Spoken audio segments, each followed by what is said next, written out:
네, 편히하시기 바랍니다. 예수 그리스도 이름으로 하나님 말씀 증거하겠습니다. 오늘 하나님께서 주시는 말씀 요한복음 15장에 있는 말씀을 함께 보시겠습니다.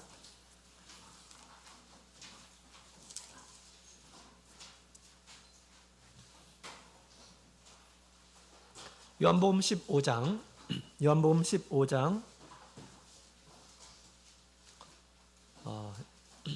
15장 우리 1절부터 우리 17절까지 있는 말씀 1절부터 17절 우리 찾으셨으면 우리 한 구절씩 교독하도록 하겠습니다.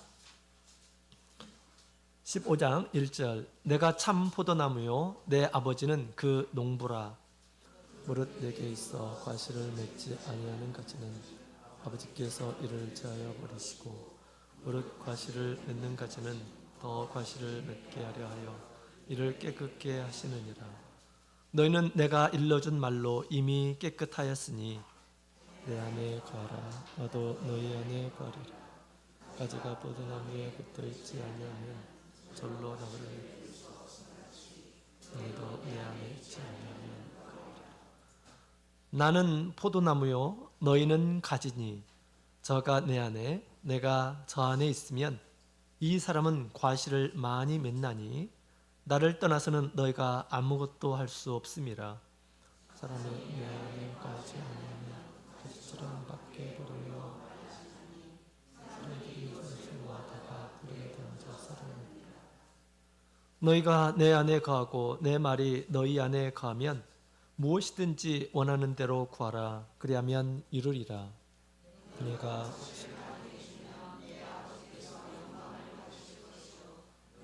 내 제자가 되리라. 아버지께서 나를 사랑하신 것 같이 나도 너희를 사랑하였으니 나의 사랑 안에 거하라. 내가 아버지의 계명을 지켜 그의 사랑 안에 거하는 것 같이 너희도 내 계명을 지키며 내 사랑 안에 거하라. 내가 이것을 너희에게 이름은 내 기쁨이 너희 안에 있어 너희 기쁨을 충만하게 하려 함이니라.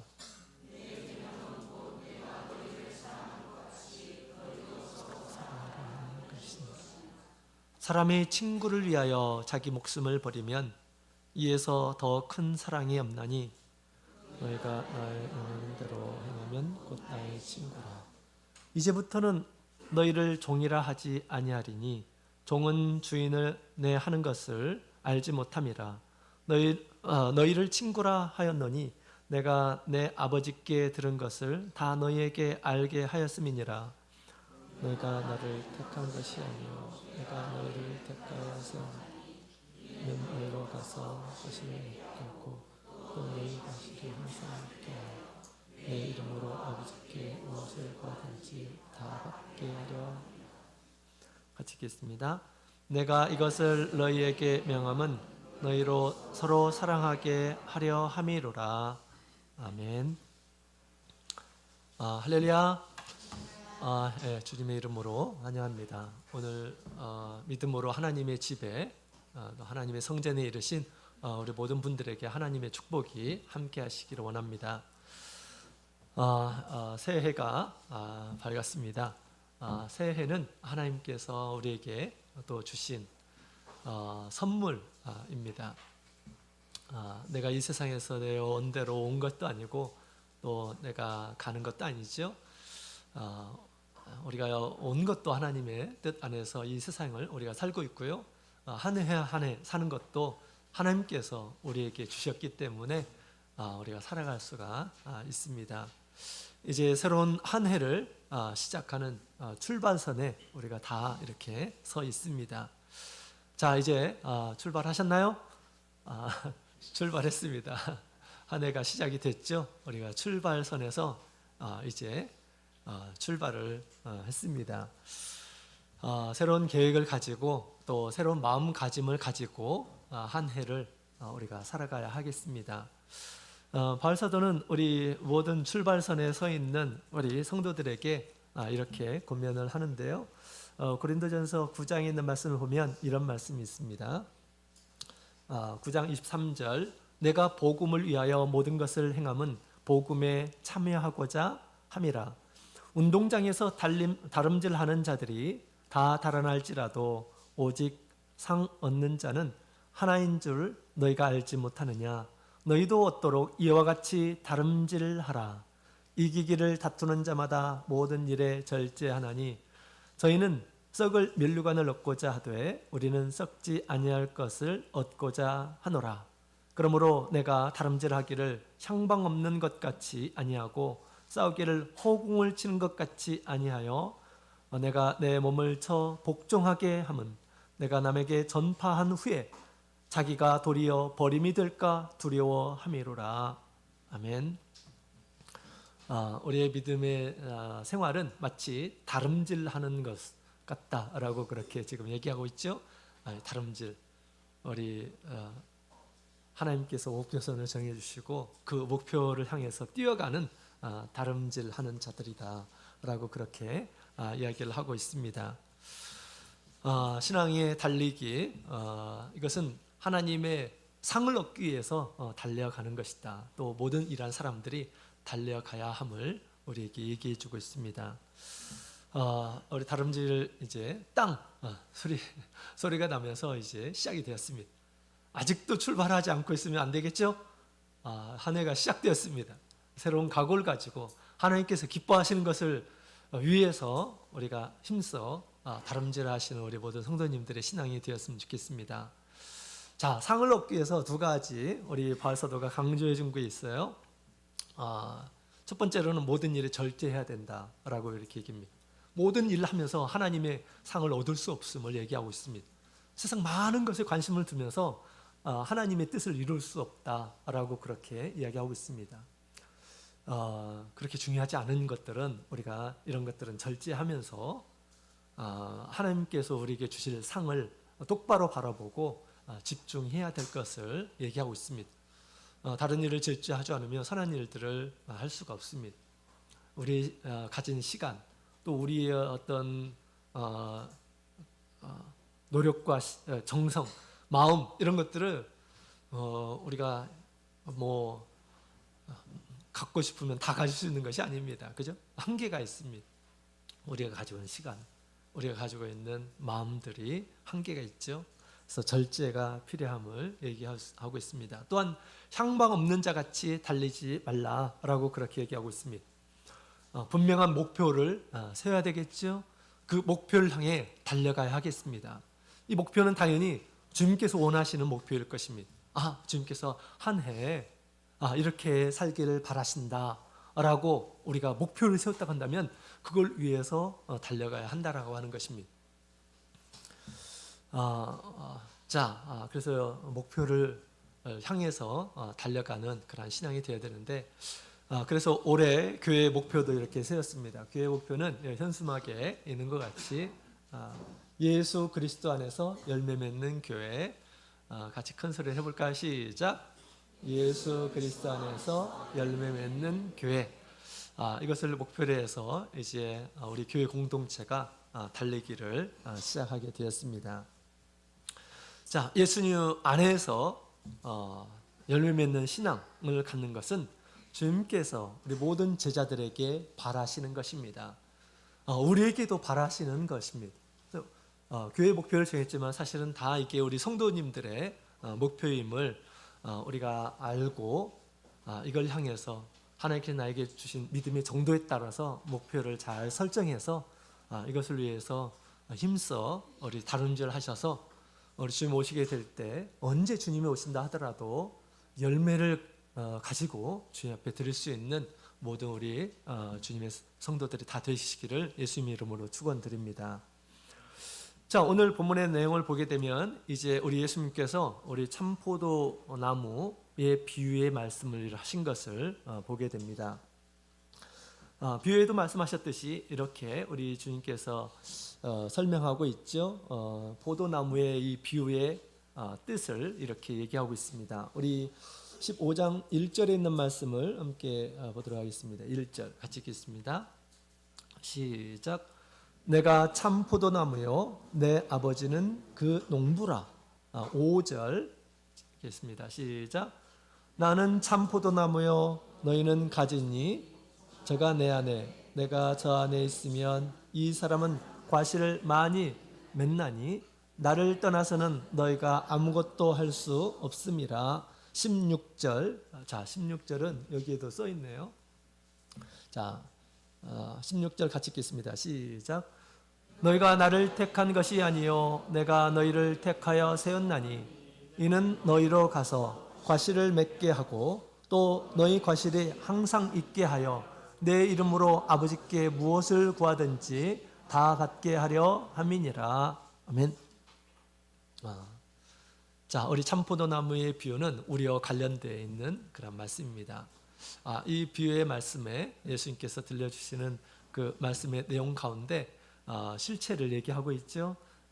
예수님은 참포도나무다라고 그렇게 이야기를 하고 있고요. 그 다음에 이 비유에서 농부는 하나님이시다라고 그렇게 이야기를 하고 있습니다. 그리고 제자들, 예수 믿는 이러한 사람들을 뭐라고 했나요? 네, 가지다라고 그렇게 얘기하고 있습니다. 열매를 맺어야 할 가지다. 가지.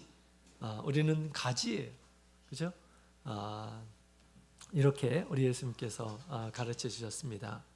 먼저 이 부의 말씀을 통해서 우리 세 가지 분명하게 알 수 있는 것이 있습니다. 첫 번째로는 농부이신 하나님은 가지인 이 제자들이 좋은 열매를 맺기를 바라신다라고 하는 것을 알 수가 있습니다. 하나님은 이 포도나무의 주인이에요. 포도원의 주인입니다. 우리가 당연히 포도나무를 심었다고 한다면 포도에서 많은 포도나무에서 열매를 맺는 것을 좋아하겠죠? 우리 하나님의 마음은 농부의 마음입니다. 하나님께서도 우리에게 많은 열매를 기대하고 계신다라고 그렇게 이야기를 하고 있습니다. 하나님께서 기뻐하시는 열매가 무엇인지 우리가 잘 알아서 하나님을 기쁘시게 하는 우리 모든 성도님들이 다 되었으면 좋겠습니다. 우리 구약시대에도 종종 이스라엘 백성들을 포도나무, 포도원이라고 이렇게 비유로 말씀하신 적이 있어요. 시편 80편, 또 이사야서 5장, 에레미야서 2장, 에스겔 15장, 자주 이와 같이 우리 이스라엘 백성들, 하나님의 백성들을 포도나무로 이렇게 비유를 합니다. 그 중에 이사야서 5장 2절에 있는 말씀을 보면 이런 말씀이 있어요. 이사야서 5장 2절. 이사야서 5장 2절. 같이 읽겠습니다. 5장 1절 2절을 읽어볼까요? 1절 2절 시작. 내가 나의 사랑하는 자를 위하여 노래하되 나의 사랑하는 자의 포도원을 노래하리라. 나의 사랑하는 자에게 포도원이 있으며 신이 땅을 파서 돌을 제하고 극상품 포도나무를 심었었도다. 그 중에 망대를 세웠고 그 안에 술틀을 팠었도다. 좋은 포도 맺기를 바랐더니 들포도를 맺혔도다. 아멘. 자, 여기 있는 말씀은 특별한 노래입니다. 포도원에 관한 그런 노래예요. 그래서 이것은 이스라엘 백성들의 어떤 역사를 통해서 노래한 그런 내용이죠. 하나님께서 이 포도나무를 아주 극상품 포도나무를 사다가 이 땅에 심고 또 많은 거름을 주었는데 기름진 산에 이렇게 심게 되었는데 그런데 좋은 포도가 아니라 악한 포도, 들포도를 맺게 되었다라고 이렇게 한탄하는 그런 내용이 있습니다. 하나님 보시기에 하나님의 백성들이 그러한 상태임을 지금 얘기하고 있습니다. 정말 이스라엘 백성들은 하나님의 사랑을 정말 듬뿍 받은 이러한 사람들이죠. 과거 애굽에서 노예처럼 살고 있는 그들을 하나님의 큰 권능의 오른손으로 그들을 구원해내시고 다른 어떤 사람들이 체험할 수 없는 하나님의 놀라운 기적과 능력을 체험하고 홍해 앞에서 하나님의 능력들을 체험하고 그죠? 이 광야에서 또 하나님의 인도하심과 또 하나님의 이 보살피심을 늘 체험하고 또 그들이 가꾸지 않은 정말 아름다운 젖과 꿀이 흐르는 이 가나안 땅을 하나님께서 이렇게 주셨습니다. 그렇다면 거기에서 정말 하나님을 기뻐하며 하나님께 감사하며 하나님께서 기뻐하시는 삶을 우리가 살아야 될 텐데 이스라엘 백성들은 그렇게 살지를 못했습니다. 오히려 하나님을 버리고 이방신을 취하고 하나님의 말씀이 아닌 자기 욕망을 따라서 이렇게 살았음을 우리가 역사를 통해서 알게 됩니다. 극상품 포도나무를 심었는데 거기서 좋은 열매가 아니라 악한 열매를, 사람이 먹을 수 없는 들포도를 맺게 되었다라고 그렇게 이야기를 하고 있습니다. 아픈 구약의 역사를 이렇게 노래했던 것이죠. 그래서 어떻게 되었습니까? 어떻게 됐습니까? 그 포도원이 어떻게 됐습니까? 다 이방인에 의해서 진멸되었어요. 그죠? 하나님의 포도원이, 이 가나안 땅이 바벨론에 의해서 다 짓밟힘을 당하게 되었다라고 그렇게 얘기하고 있습니다. 하나님 앞에 좋은 포도를, 열매를, 과실을 맺는 것이 얼마나 중요한 것인가라는 것을 우리에게 잘 가르쳐주고 있는 그런 내용입니다. 우리는 구약의 이스라엘 백성들의 역사들을 봅니다. 그들이 잘못했다고 해서 사람이 얼마든지 이와 같이 잘못할 수 있어, 이렇게 생각해서는 안 됩니다. 그들의 잘못된 신앙을 결코 우리가 본을 받아서는 안 되겠습니다. 자, 이와 같이 우리 하나님께서는 믿는 우리 성도들이 하나님 앞에서 기쁨의 과실들을 많이 맺기를 바라신다라고 하는 것을 알 수가 있어요. 그 다음에 두 번째로는 우리 참포도인 나무인 우리 예수님은 제자들에게 열매를 맺게 하시는 분이시다라고 하는 것을 알 수가 있어요. 가지는 포도나무에 붙어있는 것이 가지죠. 이 포도나무는 예수님이시라 이렇게 얘기하고 있습니다. 예수님은 이 가지로 하여금 많은 포도 열매를 맺게 하는 그런 분이시다. 많은 열매를 맺게 하시려고 또한 예수님께서 이 세상에 오셨음을 얘기해 주고 있습니다. 그 다음에 세 번째로는 열매를 맺는 법을 우리 예수님께서 우리 제자들에게 가르쳐 주시려고 지금 이 말씀을 하고 있는 것이죠. 하나님 앞에서 영광을 받는 이 제자들이 되게 하시려고 예수님께서 지금 이 말씀을 하고 있는 겁니다. 그래서 오늘 이 시간에 우리가 주님의 말씀을 믿음으로 받아서 우리 하나님 앞에 열매를 많이 맺는 그러한 주님의 자녀들로 드러나시는 우리 모든 성도님들이 되었으면 좋겠습니다. 자, 그렇다면 어떻게 하면 열매를 맺을 수 있을까? 어떻게 하면 열매를 맺을 수 있을까? 자, 그것을 함께 같이 보도록 하겠습니다. 첫 번째로는 주님과 연합의 관계를 이어가야 함을 얘기해 주고 있습니다. 주님과 연합의 관계를 맺어야 됩니다. 그래서 그 말을 우리 예수님께서 이렇게 표현하고 있죠. 15절에 있는 말씀, 15장 4절부터 우리 6절까지 있는 말씀을 보게 되면 그런 말씀이 있습니다. 내 안에 거하라 라고 그렇게 주님께서 말씀하셨죠. 내 안에 거하라. 가지는 저절로 과실을 맺을 수가 없습니다. 나무에 붙어 있어야지 가지가 붙을 수가 있죠. 그것처럼 예수님은 포도나무인데 가지인 이 예수님의 제자들이 붙어 있어야지 과실을 맺을 수 있는 거다라고 그렇게 당연한 말씀을 우리 예수님께서 하셨습니다. 우리는 가지예요. 가지에는 생명의 근원이 가지에게 있는 것이 아니죠. 생명의 근원, 우리의 생명의 근원은 우리 나무에 있고 또 나무의 뿌리에 있는 것입니다. 그렇죠? 그래서 이 가지가 살기 위해서는 반드시 나무에 붙어 있어야 하는 것입니다. 나무에 붙어 있어야지 생명의 공급을 얻을 수가 있죠. 물도 영양분도 받을 수가 있는 것입니다. 그래서 생존할 수가 있어요. 나무가. 이 가지가 이 나무에서 떨어지게 되면 아무것도 할 수 없고 나중에 밖에 버려서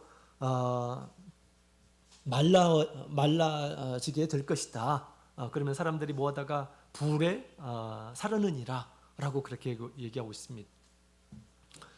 어, 그래서 우리 예수님께서는 이와 같이 가지와 나무의 관계를 가지고 예수님과 예수님의 제자들과의 관계를 이렇게 설명하셨고요. 또 이 제자들이 반드시 하나님께서 기뻐하시는 그런 열매를 맺기 위해서는 예수님 안에 거해야 된다라고 하는 것을 말씀하셨습니다. 예수님 안에 거하고 있을 때 이제 과실을 기대할 수가 있게 되는 것입니다. 자, 우리도 예수님께서 과실을 맺게 하시려고 우리 성도들을 깨끗하게 하셨어요. 지금 우리 15장 3절에 있는 말씀을 보게 되면 너희는 내가 일러준 말로 이미 깨끗하였으니 내 안에 거하라 라고 그렇게 말씀하셨죠. 우리도 우리 성도들도 우리 주님 앞에서 열매를 맺게 하시기 위해서 우리를 깨끗이 해주셨습니다. 우리가 세례를 통해서 깨끗함을 얻었고 세례를 통해서 동시에 주님과 생명으로 연합된 존재임을 얘기해주고 있습니다. 로마서 6절에 보면 우리가 세례를 통해서 주와 함께 장사되었고 새로운 생명을 얻은 자들이다 라고 그렇게 이야기를 하고 있습니다.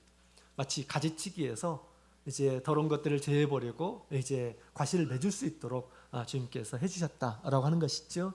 이것을 로마서 11장에 있는 말씀을 보게 되면 접붙임을 받은 것으로 이렇게 얘기합니다. 본래는 이 돌 감람나무가 있었는데 돌 감람나무는 좋은 열매를 맺을 수 있는 그런 나무가 아닙니다. 근데 그 나무를 하나님 보시기에 좋은 열매를 맺게 하시기 위해서 이제 이 돌 감람나무가 참 감람나무의 접붙임을 받았다. 예수님을 믿는 것을 그렇게 바울 사도는 설명을 하고 있습니다. 좋은 열매를 맺을 수 있도록 해주셨다라 하는 것이죠. 우리가 세례를 받은 것은 우리를 깨끗하게 해주신 것입니다. 깨끗해서 이제 깨끗한 가지가 되어서 주님의 나무에 딱 접붙임을 받게 되었어요. 이것이 전부이냐? 이것이 전부 것이 아닙니다. 나중에 좋은 열매들을 많이 맺어야 돼요. 예수님 오시게 될 때 이런 열매를 주님 앞에 드림으로 해서 예수님께서 너무 기뻐하시고 또한 열매를 맺지 않으면 어떻게 될까요? 열매를 맺지 않으면 세례 요한이 그런 얘기를 했죠. 열매 없는 가지마다 도끼로 찍어서 불에 던져지게 될 것이다 라고 그렇게 얘기했습니다. 우리 이스라엘 역사를 통해서도 우리가 볼 수가 있어요. 열매 없는 이스라엘 백성들 나중에 하나님의 진노를 이렇게 받았다라는 것을 알게 됩니다. 자, 그렇다면 이제 우리가 세례받은 우리 성도들은 늘 주님 안에 거하는 일들에 우리가 힘을 써야 되겠습니다. 주님 안에 거한다라고 하는 것은 도대체 무엇일까요? 내 안에 거하라, 내 안에 거하라 라고 줄기차게 우리 예수님께서 말씀을 하셨습니다. 내 안에 거하라고 하는 말이 도대체 무슨 말씀일까요? 첫 번째로는 주님의 말씀을 떠나서는 안 된다라고 하는 그런 말씀입니다. 주님의 말씀, 주님께서 들려주시는 말씀을 우리가 떠나서는 어떻게 될까요? 열매를 맺을 수가 없습니다. 주님의 말씀을 잊어버리고 예수님의 말씀을 가볍게 생각하고 하나도 기억이 나지 않고 그러게 되면 주님의 말씀을 따라서 살 수가 없겠죠. 주님의 말씀에 늘 거하라 라고 그렇게 얘기하는 것입니다. 그 다음에 두 번째로는 주님의 몸을 떠나서는 안 된다라고 하는 것을 말씀하고 있는 것입니다. 내 안에 거하라. 여러분 우리 교회는 무엇입니까? 예수님의 몸이에요. 예수님의 몸. 그래서 교회를 떠나는 것은 예수님을 떠나는 것과 같은 거예요.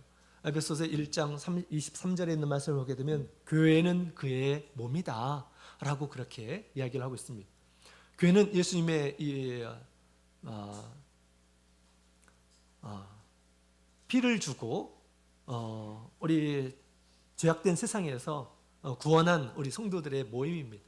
또한 이곳에 우리 예수님께서 계셔요. 하나님의 집이다 라고 그렇게 이야기를 하고 있습니다. 그래서 우리가 교회를 떠나는 것은 주님을 떠나는 것이죠. 주님의 몸을 떠나는 것입니다. 한 사람 한 사람을 교회의 지체라고 또 이렇게 얘기를 하고 있죠. 지체가 몸을 떠나서 어떻게 혼자 독립해서 살 수 있습니까? 살 수가 없습니다. 그래서 교회를 떠난 이러한 사람들의 모습을 보게 되면 금방 신앙을 떠나는 이러한 모습들을 우리가 보게 되는 것입니다. 말세 주님께서 우리의 성도들의 유일한 피난처로 교회를 세우셨습니다. 이 교회는 하나님의 나라입니다. 또 교회는 계시록에 있는 말씀을 보게 되면 하늘에 있는 예루살렘이다, 거룩한 성이다 라고 그렇게 얘기하고 있습니다. 성은 성벽이 있죠. 거룩한 성의 성벽은 2000km가 넘는 거대한 그런 성입니다. 영적인 개념에서 이제 이렇게 얘기하고 있는데, 우리가 이 세상에서 유일한 피난처임을 우리에게 가르쳐 주고 있습니다. 주님 안에 우리가 거하고 있을 때 나의 생명을 보존할 수가 있게 된다 라고 그렇게 말씀하시는 것이죠. 자, 그 다음에 세 번째로 주님 안에 거한다라고 하는 구체적인 뜻은 주님의 성찬에 참여하는 것을 또한 이렇게 표현하고 있습니다. 고린도전서 15장 23절에 있는 말씀을 함께 보도록 하겠습니다.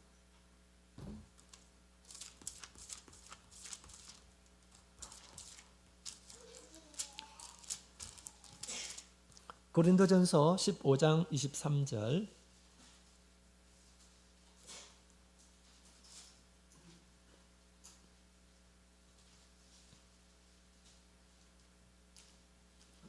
(23절) 같이 읽겠습니다. 시작. 그러나 각각 자기 차례대로 드리니 먼저는 첫 열째 그리스도요, 다음에는 그리스도 강림하실 때에 그에게 붙은 자요. 아멘. 자, 예수님께서 이 잠자는 자들의 첫 열매, 부활의 열매가 되셨다라고 그렇게 이 부활에 관한 이야기를 하시죠. 그러고 나서 예수님께서 첫 열매가 되신 것처럼 그 다음 열매를 맺는 이런 사람들이 있는데, 어떤 사람이냐? 예수님 오시게 될 때 그에게 붙은 자다라고 그렇게 얘기하고 있습니다. 가지에 붙어 있는 자가 예수님과 같이 영생의 부활에 참여하게 될 것이다 라고 그렇게 얘기하고 있습니다. 붙어 있지 않으면 어떻게 될까요? 붙어 있지 않으면 생명이 없는 자입니다. 부활을 주님께서 원하시는 이런 이 부활을 경험할 수가 없게 되는 것이죠. 자, 그래서 우리가 성찬을 왜 합니까? 성찬에는 무슨 약속이 있습니까? 성찬을 하게 되면 주님의 생명에 참여하는 것이에요. 마지막 날에 우리를 부활하게 한다라고 그렇게 얘기하고 있습니다. 얼마나 귀한, 얼마나 약속이 있는 그러한 그 의식인지 모릅니다. 그래서 우리 성찬에 참여한다라고 하는 것은 주님 안에 있다라고 하는 우리 믿음의 그 증거가 되죠. 그래서 우리가 작년에 우리 직무회의를 통해서 우리 교회에서도 우리 새해에 성찬을 했으면 좋겠다라고 하는 그런 의견이 있었습니다. 그래서 모든 직무위원들이 다 동의해 주셔서 또 이제 새해에 성찬을 이렇게 하기로 했습니다. 그래서 오늘 오후에 이제 성찬을 하기로 했는데, 새해 새로운 마음을 가지고 또한 우리 주님께서 주신 약속, 그 약속을 따라서 우리가 새로운 힘을 가지고 이제 한 해를 살아갈 수 있도록 하기 위해서 성찬을 하기로 그렇게 했습니다. 성찬을 하는 것은 주님의 생명에 참여하는 거예요. 직접적으로 우리가 참여하는 것입니다. 그래서 이런 이 성찬은 너무 귀한 의식이에요. 거룩한, 우리를 생명의 능력으로 함께 하시는 그런 의식이죠. 우리가 꼭 참여해서 주님의 은혜를 얻고 주님 안에 거하는 이러한 사람들이 되어야겠습니다. 주님 안에 우리가 계속 거함으로 인해서 우리의 영적인 생명을 유지할 수가 있습니다. 내 안에 거하라 라고 그렇게 말씀하셨는데, 말씀에 거하고 주님의 몸에 거하고 그 다음에 주님의 성찬에 거하고 계속해서 거해야지 우리 영적인 생명을 유지할 수가 있습니다. 그렇지 않으면 어떻게 될까요? 떨어져서 나중에는 말라서 죽게 될 것임을 예수님께서 경고하고 있습니다. 주님의 말씀과 또 주님의 은혜를 우리가 항상 받으며 누리며 살아가야 하겠습니다. 우리가 하나님의 집에서 하나님께 드리는 예배 가운데 말씀이 있고 또 성령의 은혜가 있죠. 열매를 맺기 위해서는 당연히 씨가 뿌려져야 돼. 하나님께서 기뻐하시는 예배, 이 열매는 씨가 뿌려져야 돼. 그래서 늘 우리가 예배 시간에 하나님의 말씀에 씨를 우리 심령 가운데 잘 뿌리고 또 물 주고 해야 되겠죠. 이건 성령께서 우리에게 감동해 주셔서 우리로 하여금 이 씨가 잘 자랄 수 있도록 그렇게 해주시는 그런 은혜입니다. 이 과실을 맺는 것은 이 가지가 저절로 맺을 수 없다라고 그렇게 얘기하죠. 주님의 은혜를 받음으로 인해서 우리가 과실을 맺을 수 있다라고 하는 것을 우리 주님께서 말씀을 하셨습니다. 그래서 우리가 주님의 은혜와 주님의 말씀을 계속해서 우리가 받음으로 점점점 주님께서 좋아하시는 열매, 점점점 주님을 닮아가는 그런 열매들을 맺어가는 이런 사람들이 되어야 하겠습니다. 사실 성경에 보게 되면 우리 안에 주님의 은혜가 없을 때 우리 안의 열매는 다 육체의 열매를 걷게 될 것임을 얘기하고 있습니다. 죄의 본성이 만들어내는 그런 열매들 뭐가 있습니까? 많은 것들이 있죠. 그래서 우리 음행이 있고 더러운 것이 있고 우상이 있고 분쟁이 있고 시기가 있고 분냄이 있고 당 짓는 것들이 있고 다 육신의 열매들을 맺게 되는 거예요. 이건 하나님께서 좋아하는 열매가 아닙니다.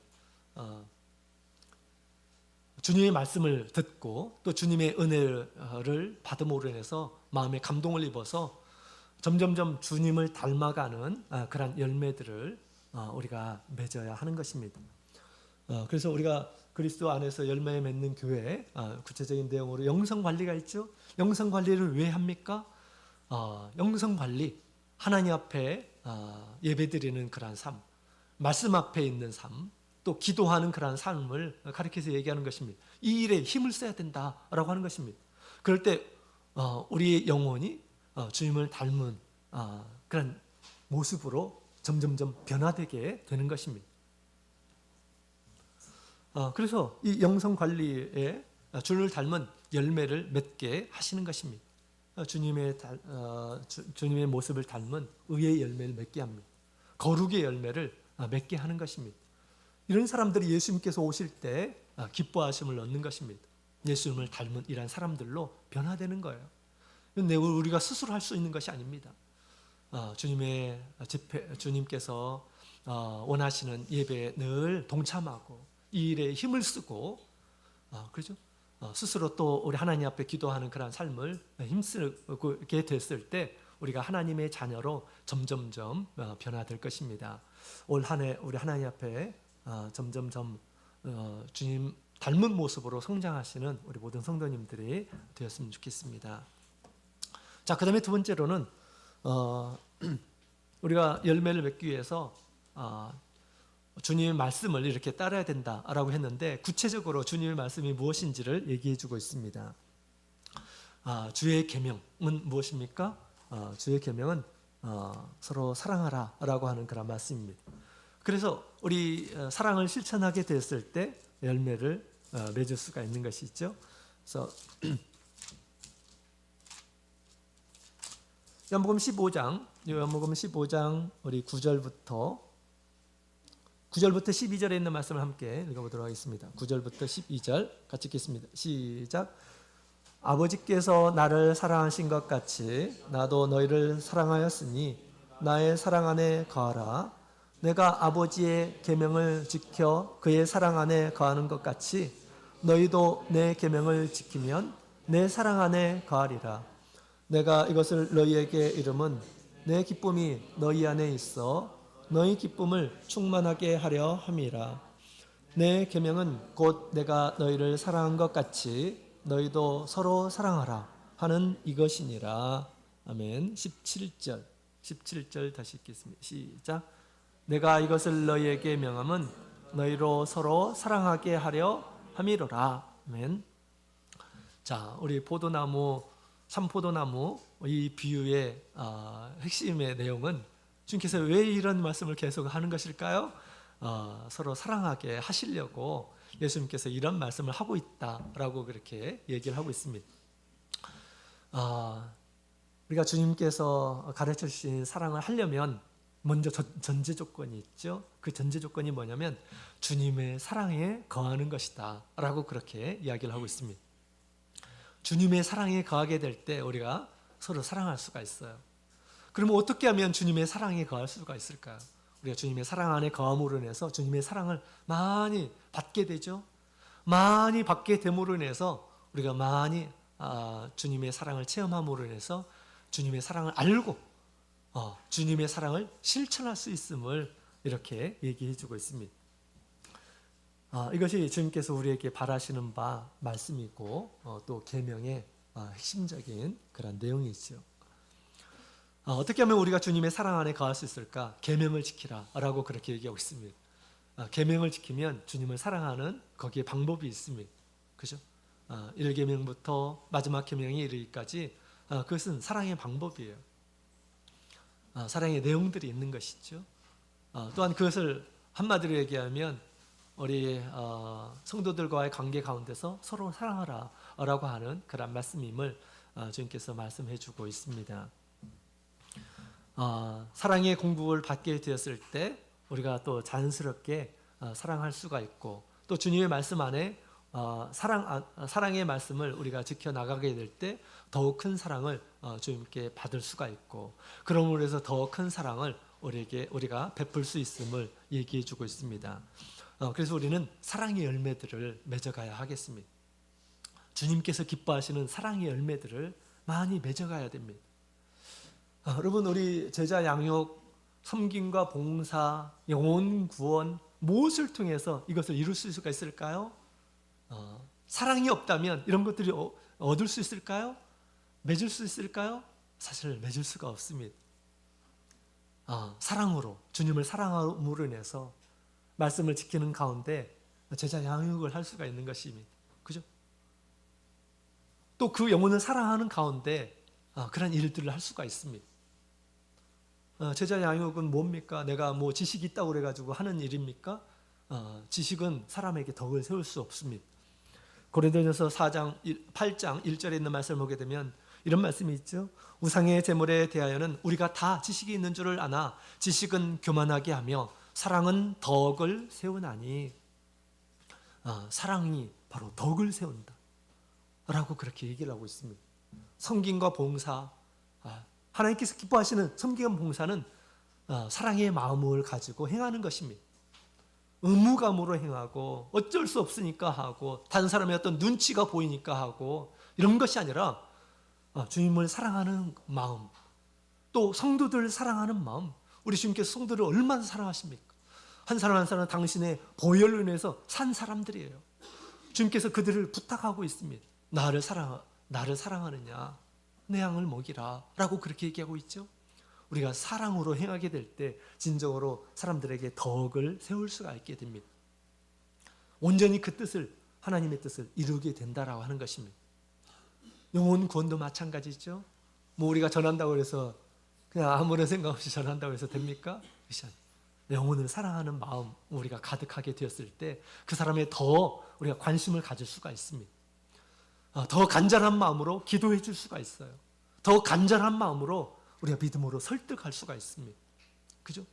나의 사랑하는 사람이 지금 곧 있으면 세상을 떠나게 되고 영원한 멸망에 들어가는데 우리가 그 영혼을 사랑한다고 한다면 우리가 가만히 있을 수가 있습니까?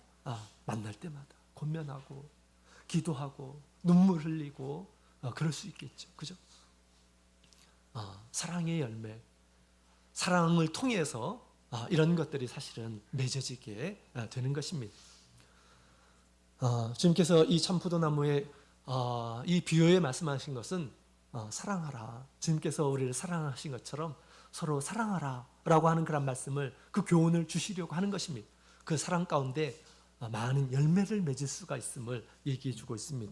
고린도전서 13장 우리 1절부터 2절에 있는 말씀을 함께 보시겠습니다.